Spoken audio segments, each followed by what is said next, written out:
அப்பா வெயில் இப்பவே கட்டுறது. ஏங்க என்னம்மா நைட்டுக்கு என்ன சமைக்கிறது? நைட்டுக்கு உனக்கு என்ன பிடிச்சிருக்கோ அதை பண்ணுமா. சரி சரி ஆ. ஒரு நிமிஷம். ஆ, ஆ, கண்ணு கண்ணு கண்ணு கை கட்டுங்க கை கட்டுங்க. ஆ. கண்ணு மூடி விழுந்துருக்கு. உங்க மனசுல ஏதாவது நினைச்சிட்டு இது ஊதுங்க. நீங்க நினைச்சது கண்டிப்பா நடக்கும். இன்னும் சின்ன பிள்ளைதாம்மா. ஊதுங்க. சரி ஓகே.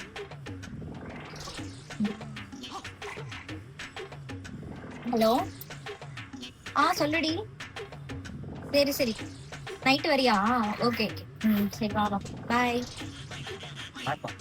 என் தங்கச்சி நைட்டு வராங்க. என்னது? கண்ணுமுடி வைத்தியம் பொண்ணோடனே நடக்குது பாத்தியா? மிராக்கிள். என்ன வேண்டீங்க? என்ன வேண்டீங்க? என்ன வேண்ட சொன்னா